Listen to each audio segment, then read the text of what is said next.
For our last video with this, we're going to go ahead and talk about the production or the development of the formed elements, as well as how we do blood typing.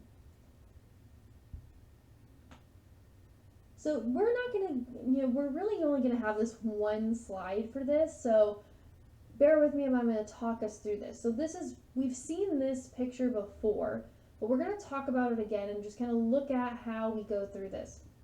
So we start with a multipotent hematopoietic stem cell, or a hemocytoblast. This is a cell that can become any blood cell we need, right? Any of them. It will then start to differentiate, right? And it'll either become a myeloid stem cell or a lymphoid stem cell.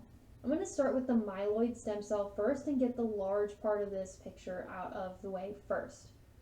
From the myeloid stem cell, we can then differentiate a little further and become either a megakaryoblast, proerythroblast, or a myeloblast. Starting all the way at the left, the megakaryoblast will give rise to a megakaryocyte. You'll remember that when I was talking about the platelets earlier.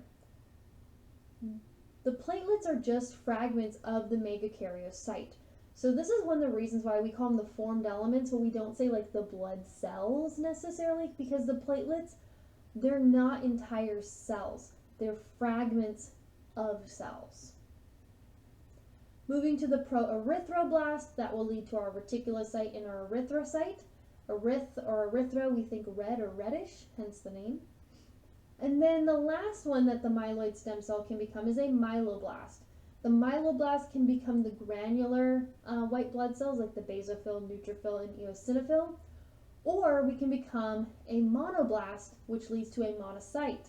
This monocyte is called such when it's in the bloodstream, but when the monocyte migrates outside of the bloodstream, it will differentiate into what's called a macrophage. So if you see macrophage, just know that comes from a monocyte in the bloodstream. If it's in the bloodstream, we typically say monocyte. If it's in the tissues, we say macrophage. Moving to the right side, we look at our stem cell. In this case, we're going to look at the lymphoid stem cell. The lymphoid stem cell will give rise to a lymphoblast, which can then split into two different categories. The natural killer cell, which is a very large granular lymphocyte, or the small lymphocyte, which will then differentiate into either a T lymphocyte or a B lymphocyte. Some of those B lymphocytes becoming plasma cells that produce things like antibodies. So we start with we have this huge tree that can create all of the different blood cells that we require. So let's go ahead and now talk about blood typing. You may have heard, what's your, people ask or talk about what their blood type is. I'm former military, so I know my blood type. It was required. It was even printed on my dog tags. But we're going to go ahead and talk about what blood type is. Like, what does that mean? If someone says they're A negative or O positive, what does that even mean? And then also get in to which ones are compatible when it comes to blood transfusions, because not all blood types are able to mix with each other. So before we get into the different blood types, we want to talk about the consequences first.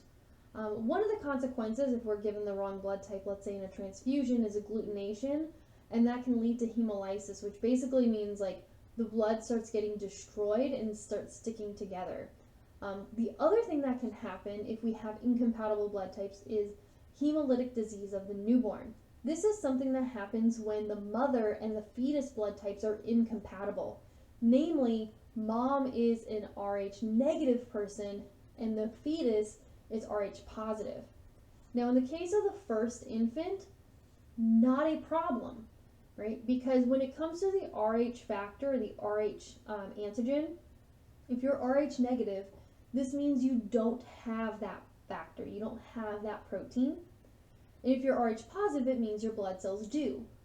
And normally, if you don't have that protein, you produce antibodies to attack it, right? Because your body recognizes it as foreign. Except with the Rh system. With the Rh factor, if you're Rh negative, you don't have the antibodies until you get exposed. And that's where hemolytic disease of the newborn comes in. Hemolytic disease of the newborn develops after the first baby. So let's look at the scenario we have here, right?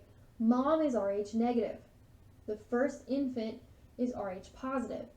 During the birthing process, there's broken blood vessels, there's all sorts of craziness going on, right? And so there will be some crossing over between the infant and the mother's blood. This is how mom gets exposed to Rh positive blood. Because she's been exposed to the Rh positive blood, her immune system will now recognize Rh positive blood as foreign and attack it. Now, for the first infant, this is not an issue because the first infant is already born. But if mom gets pregnant again with another Rh positive baby, she's still Rh negative, but now she knows how to make the antibodies to fight and destroy Rh positive.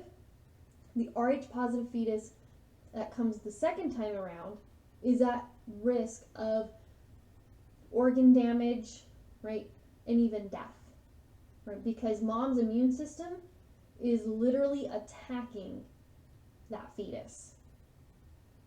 So this is one of the reasons why we care about blood typing. This is just one of many reasons why we care.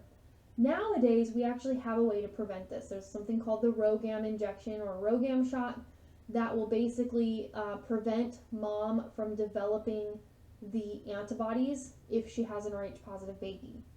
Now, every time mom has an Rh positive baby, she'll have to get the RhoGAM shot again. So with every pregnancy, she'll need to get that so that she doesn't develop the attack against her unborn baby, basically.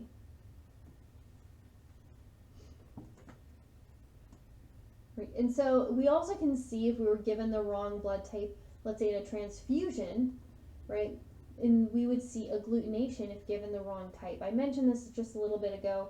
Agglutination, this is when the red blood cells start sticking together, they start clumping, and they may start being killed off as well. So that's what we call hemolysis. Agglutination, obviously, hemolysis, obviously, not things you want. So we look at this card, right? We see that there's agglutination, there's chunkiness that's developing in two of these three wells, and we're going to talk about these wells. We have the anti-A, the anti-B, and the anti-D wells. Anti-A means that that card or that well or circle there has the antibody that attacks A. The anti-B will have the antibody that attacks B, and anti-D will have the antibody that attacks Rh. So if we see any of the clumping here with our antibody A, we know we have the A antigen as well because the antibody and the antigen letters will match when they agglutinate. So this is someone, in this case, they are type A blood because we see the agglutination, meaning our antibodies were able to bind with the antigens. Since there's no agglutination in B, that means they do not have B. And the anti-D, this is going to be the positive or negative. Since we see the agglutination, this person is positive. So this is an example of someone who is A positive. So now let's look at the rest of the blood types. So here we see the different blood groups. We see the blood type A, B, AB, and O. And we see the physical or the cartoon depiction of what those cells look like. So if we look at A, we see that we have these little sticks with circles on them. If we look at B, we see the sticks with the squares. If we see AB, we see the sticks with circles and squares. And if we see O, we see just the sticks, but there's no shape. So when we look at the antigens that we see on these blood types, that's going to be whatever shape we see on those blood cells. So the A blood cell has the circle, so they only have the A antigen. The B has only the square, so they only have the square antigen, the B antigen. AB has both, so they will have both the A and the B antigens. And O, it only doesn't have any shape, so it has 0 antigens whatsoever. Now, when it turns out that for the ABO system, whatever antigen you have the antibodies for the antigens you do not have. So in the case of A, we have the A antigen.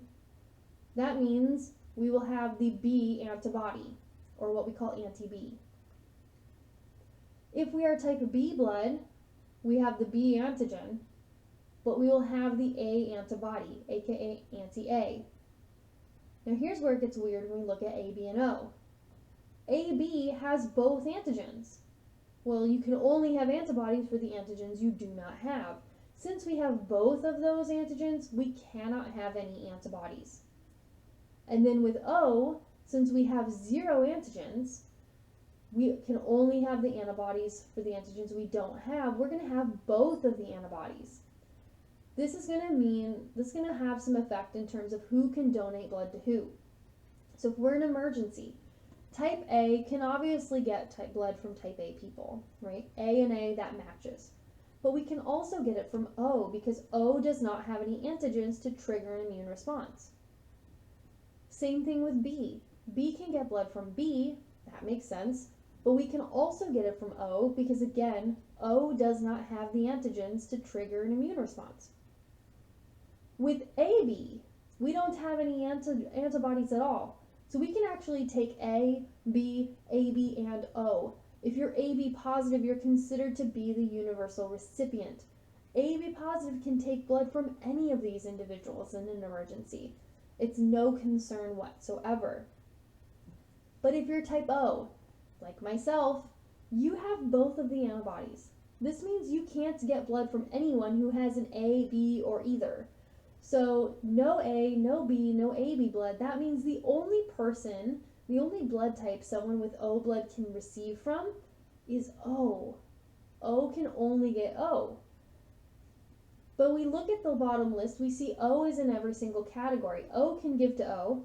O can also give to AB, B, and A, meaning type O is the universal donor. Now I know I said I was type O though, but don't come knocking at my door if you need blood.